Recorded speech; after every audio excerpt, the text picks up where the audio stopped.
और चलिए आप खबरें देखेंगे विस्तार से और सबसे पहले बात कर लेते हैं मुख्यमंत्री योगी आदित्यनाथ के दौरे को लेकर। आज सुबह 11 बजे महाराणा प्रताप इंटर कॉलेज में आयोजित कार्यक्रम में मुख्यमंत्री योगी आदित्यनाथ शामिल होंगे। एक बड़ी खबर आपको बता रहे हैं, महाराणा प्रताप शिक्षा परिषद की ओर से 1150 महिलाओं को सिलाई मशीन की सौगात देंगे सीएम। मुख्यमंत्री योगी आदित्यनाथ महिलाओं को स्वावलंबन का उपहार देंगे और जिन महिलाओं को सिलाई मशीन दी जाएगी उन्हें महाराणा प्रताप शिक्षा परिषद ने प्रशिक्षित भी किया है। तो एक बड़ी खबर आपको बता रहे हैं, मुख्यमंत्री योगी आदित्यनाथ का आज गोरखपुर का दौरा है और साथ ही कई सारे कार्यक्रम जिनमें आज सीएम शामिल होंगे। तो मुख्यमंत्री योगी आदित्यनाथ आज गोरखनाथ मंदिर से वर्चुअली प्रदेश भर के ग्राम प्रधानों को संबोधित करेंगे। दोपहर 12:30 पर सीएम योगी ग्राम प्रधानों को संबोधित करेंगे। तो एक बड़ी खबर आपको बता रहे हैं, दिन भर क्या कुछ कार्यक्रम रहने वाले हैं सीएम के, वो भी आपको बता रहे हैं। तो आज का दिन महिलाओं के लिए बेहद खास रहने वाला है। ज्यादा जानकारी के साथ में रामगोपाल जुड़ गए हैं। रामगोपाल, आज मुख्यमंत्री योगी आदित्यनाथ का गोरखपुर का दौरा है, कितने बजे गोरखपुर पहुंचेंगे, दिन भर का क्या कुछ स्केड्यूल रहने वाला है, कौन कौन से कार्यक्रम होंगे और क्या बड़ी सौगात आज मिलने वाली है? बिल्कुल, मुख्यमंत्री योगी आदित्यनाथ गोरखपुर में ही मौजूद है और अब से कुछ देर में वो गोरखनाथ मंदिर में जनता दरबार लगाएंगे और सैकड़ों फरियादियों की फरियाद सुनेंगे। हालांकि जो मौसम है वो मौसम आज बेहद ठंड है, कोहरा घना छाया हुआ है, फिर भी मुख्यमंत्री योगी आदित्यनाथ अगर वहां पे फरियादी आ गए हैं तो उनकी समस्याओं को जरूर सुनेंगे। उसके बाद 11:30 बजे महाराणा प्रताप इंटर कॉलेज में 1150 महिलाओं को सिलाई मशीन देंगे। ये सिलाई मशीन इसलिए दिया जा रहा है कि वो महिलाएं आत्मनिर्भर हो सके, उनका स्वावलंबन आ सके, इसलिए सिलाई मशीन उन्हें दिया जाएगा। और इन महिलाओं को बाकायदा महाराणा शिक्षा परिषद ने 1 महीने की बाकायदा ट्रेनिंग कराई है। ट्रेनिंग कराने के बाद उनको जो है सिलाई बुनाई में प्रशिक्षित किया है और अब उनको स्वावलंबन बनाने के लिए सिलाई मशीन दी जा रही है। उसके बाद फिर मुख्यमंत्री योगी आदित्यनाथ वापस गोरखनाथ मंदिर आएंगे और यहीं से वर्चुअल तरीके से प्रदेश भर के ग्राम प्रधानों से वो जुड़ेंगे। प्रदेश भर के ग्राम प्रधानों को वो जो अयोध्या में आज कल से विशेष ड्राइव शुरू करने जा रहे हैं मुख्यमंत्री योगी आदित्यनाथ, उसके मुद्दे पे वो बात करेंगे और ग्राम प्रधानों से स्वच्छता सफाई को लेकर अपील करेंगे, उनसे सफाई के मुद्दे पे बात करेंगे। फिर 3:30 बजे मुख्यमंत्री योगी आदित्यनाथ एक बार फिर से गोरखपुर महोत्सव जाएंगे। आज गोरखपुर महोत्सव का समापन कार्यक्रम है, गोरखपुर महोत्सव का समापन करेंगे और समापन करने के बाद वहां पे एक भजन भी सुनेंगे। जी, तो दिन भर के कई सारे कार्यक्रम आप नजर बनाए रखिएगा। रामगोपाल, जानकारी साझा करने के लिए बहुत शुक्रिया आपका। और चलिए रुक करेंगे एक बड़ी खबर का। गाजियाबाद में बदमाशों और पुलिस के बीच में मुठभेड़ हो गई। मुठभेड़ में गोली लगने से 2 बदमाश घायल हो गए हैं। दोनों बदमाश इलाके में चेन और साथ ही मोबाइल स्नेचिंग की वारदात को अंजाम देते थे। कब्जे से चोरी की बाइक, अवैध असला और साथ ही लूटी गई चेन बरामद की गई है। थाना शालीमार गार्डन इलाके में मुठभेड़ हुई, जिसके बाद में 2 बदमाशों को पुलिस ने गिरफ्तार किया।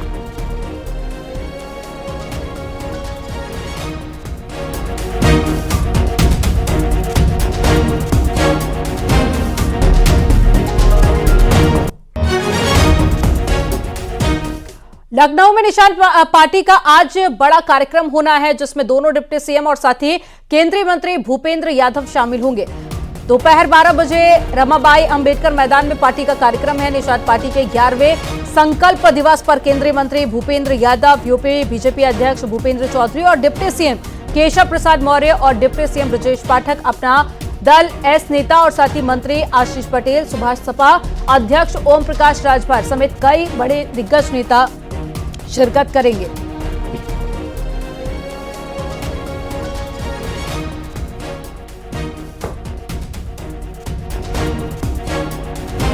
और मथुरा में कांग्रेस नेताओं का आज जमावड़ा लगने वाला है। यूपी प्रभारी अविनाश पांडे और प्रदेश अध्यक्ष अजय राय मौजूद रहेंगे। भारत जोड़ो न्याय यात्रा की तैयारी को लेकर कार्यशाला होगी। ब्रज क्षेत्र जिसमें 13 जिले शामिल है, वहां के कांग्रेसी मंथन करेंगे और कार्यक्रम में कांग्रेस के नवनियुक्त प्रभारी अविनाश पांडे और उत्तर प्रदेश कांग्रेस कमेटी के अध्यक्ष अजय राय समेत कई दिग्गज नेता शामिल होंगे।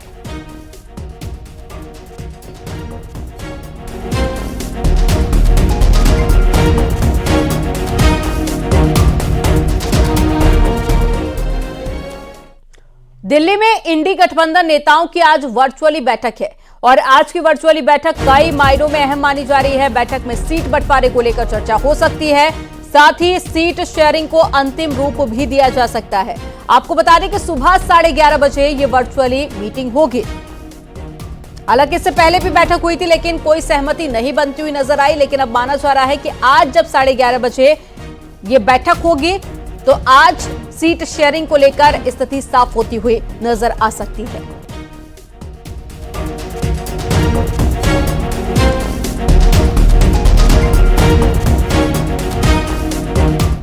इंडिया गठबंधन में सीटों पर छिड़ी जंग के बीच में एक नया फॉर्मूला तैयार हुआ है।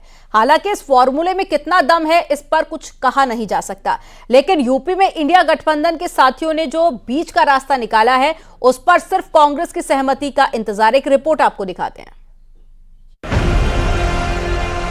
मुझे उम्मीद है कि जो गठबंधन की बातचीत हो रही है, अच्छे माहौल में बातचीत हो रही है। अखिलेश जी का कौन भरोसा है? उत्तर प्रदेश में विपक्षी दलों में गांठ तो है, लेकिन बंधन धीरे धीरे कमजोर हो चला है। 4 दल साथ साथ तो हैं, लेकिन 4 मीटिंग में भी बात नहीं बन पाई है। ऐसे में एक और राउंड की बैठक कल होने वाली है, वो भी वर्चुअली, जिसमें अखिलेश यादव कांग्रेस के सामने सीटों की बात रखेंगे और पूछेंगे उनका फॉर्मूला कबूल है तो ठीक, नहीं तो फिर मध्य प्रदेश की तरह राम राम। मुझे उम्मीद है कि जो गठबंधन की बातचीत हो रही है वो अच्छे माहौल में बातचीत हो रही है और उसका बहुत जल्दी आपको पता लग जाएगा। अखिलेश यादव का मानना है कि कांग्रेस के साथ उनकी सार्थक चर्चा हो रही है। जो कभी कांग्रेस को सिर्फ 2 सीटों पर समेटना चाहते थे, उनके लिए अब सीटों की संख्या बढ़ा दी गई है। लेकिन राष्ट्रीय पार्टी होने के नाते क्या कांग्रेस समाजवादी पार्टी की हां में हां मिला सकेगी? वो भी तब जब मध्य प्रदेश में उसे उसी समाजवादी पार्टी से मुंह की खानी पड़ी। ऐसे में जो अखिलेश यादव ने फॉर्मूला तैयार किया उसे समझना जरूरी है। समाजवादी पार्टी अपने पास 55 सीट रखना चाहती है, कांग्रेस को सिर्फ 15 सीट देने की तैयारी है। जयंत की पार्टी आरएलडी को 5 सीट देने की चर्चा है। चंद्रशेखर आजाद को 1 सीट पर सहमति बनी है। वहीं महान दल को भी 1 सीट देने की योजना है, लेकिन 3 सीट अब भी रिजर्व रखा गया है।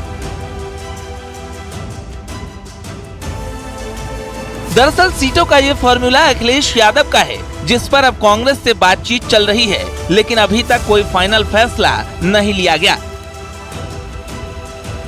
महत्वपूर्ण जानकारी सूत्रों के हवाले से न्यूज 18 को ये लगी है कि लगभग 55 सीटें ऐसी हैं जहां पर समाजवादी पार्टी चुनाव लड़ना चाहती है, तो कांग्रेस 1.5 दर्जन सीटों की डिमांड कर रही है। वहीं आरएलडी को 5 से 6 सीटें मिल सकती हैं, तो चंद्रशेखर आजाद को 1 सीट देने और महान दल को भी 1 सीट देने पर इंडिया अलायंस विचार कर रहा है।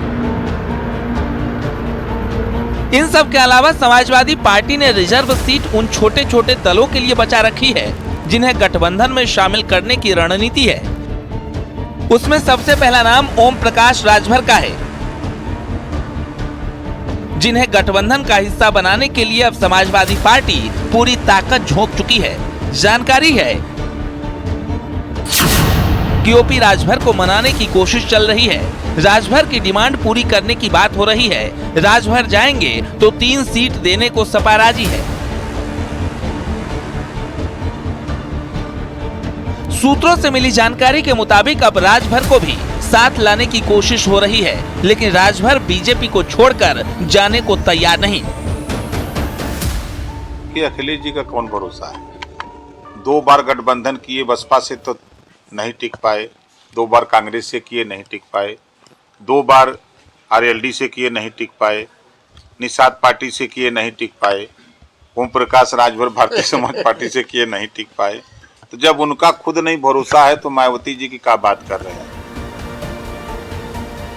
हालांकि कांग्रेस अभी अखिलेश के फॉर्मूले से अलग 80 सीटों पर अपनी रणनीति तैयार करने में जुटी है और दावा हो रहा है अगर साथ आए तो बीजेपी के खिलाफ साथ लड़ेंगे।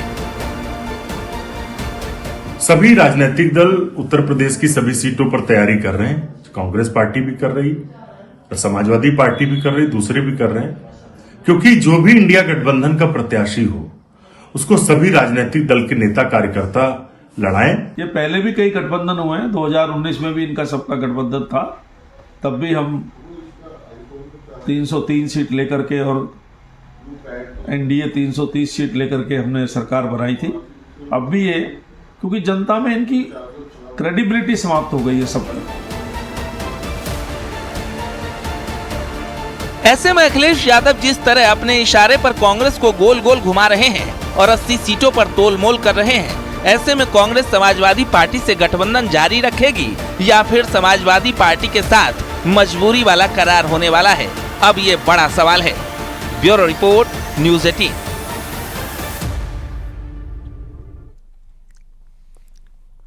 और राम मंदिर प्राण प्रतिष्ठा को लेकर सीएम पुष्कर सिंह धामी की बड़ी प्लानिंग है। 22 जनवरी को उत्तराखंड में शराब की दुकानों पर बंद रखने का फैसला लिया गया है। 14 जनवरी से शुरू होने वाले सांस्कृतिक कार्यक्रम को लेकर उत्तराखंड सरकार भी सीरियस नजर आ रही है।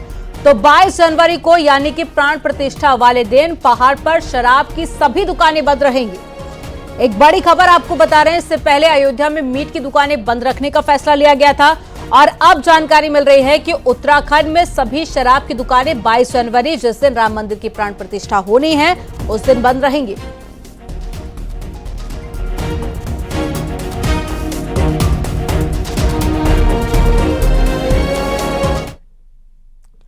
रामलला की प्राण प्रतिष्ठा में सिर्फ 10 दिन बाकी हैं।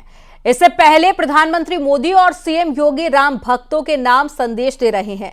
अयोध्या को 14 लाख दियों से सजाया जाएगा, जिसकी शुरुआत सीएम योगी करने वाले हैं। तो वहीं दूसरी तरफ प्रधानमंत्री मोदी भी राम भक्तों से अयोध्या आने की अपील कर रहे हैं। एक रिपोर्ट आपको दिखाते हैं। राम आएंगे तो आंगना सजाऊंगी, दीप जला के दिवाली मैं मनाऊंगी, मेरी झोपड़ी के भाग आज खुल जाएंगे। राम आएंगे, राम आएंगे, राम आएंगे, आएंगे, राम आएंगे। करोड़ों भक्तों के आराध्य प्रभु श्री राम 10 दिन बाद अपने दिव्य धाम वापस आ रहे हैं। अयोध्या में सीएम योगी मेगा इवेंट की मेगा तैयारी कर रहे हैं और पीएम मोदी संदेश दे रहे हैं। भावनाओं को शब्दों में कह पाना बहुत मुश्किल है। अवर रामचंद्र की जय।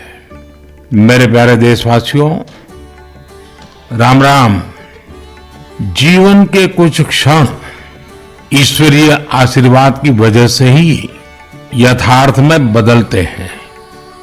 आज हम सभी भारतीयों के लिए, दुनिया भर में फैले राम भक्तों के लिए ऐसा ही पवित्र अवसर है। हर तरफ प्रभु श्री राम की भक्ति का अद्भुत वातावरण, चारों दिशाओं में राम नाम की धुन, राम भजनों की अद्भुत सौंदर्य माधुरी। हर किसी को इंतजार है 22 जनवरी का। अयोध्या में राम मंदिर की प्राण प्रतिष्ठा के कुछ दिन बचे हैं।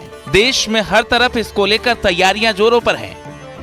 लेकिन जो तैयारी अयोध्या में इन दिनों चल रही है, उससे हर कोई खुद को जोड़ चुका है। प्राण प्रतिष्ठा से 9 दिन पहले 14 लाख दीपक से प्रभु राम की नगरी जगमगाने वाली है, जिसकी शुरुआत सीएम योगी खुद करने वाले हैं। कल अयोध्या दौरे पर रहेंगे सीएम योगी। 14 लाख दीपक से जगमग होगी अयोध्या। मोजेक आर्ट की अद्भुत कला का प्रदर्शन होगा। दीपक से प्रभु राम की तस्वीर जगमग होगी।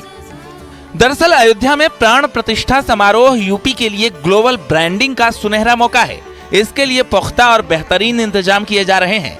इतना ही नहीं, सीएम योगी ने प्राण प्रतिष्ठा समारोह को हर्षोल्लास के साथ मनाने के लिए 22 जनवरी को सार्वजनिक अवकाश की भी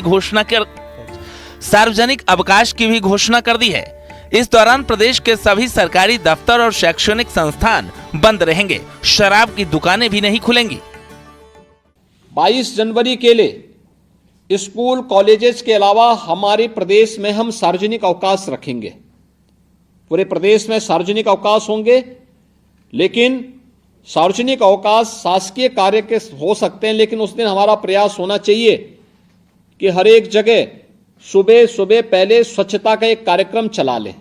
सरकारी कार्यालयों में भी, विद्यालयों में भी एक अभियान चलना चाहिए कि भाई अयोध्या में भगवान विराजमान हो रहे हैं तो हम अपने स्कूल कॉलेज में दीपावली के पहले लिपाई पुताई सब कुछ हम लोग अपने घर का करते हैं, अपने सरकारी कार्यालय का क्यों नहीं हो सकता?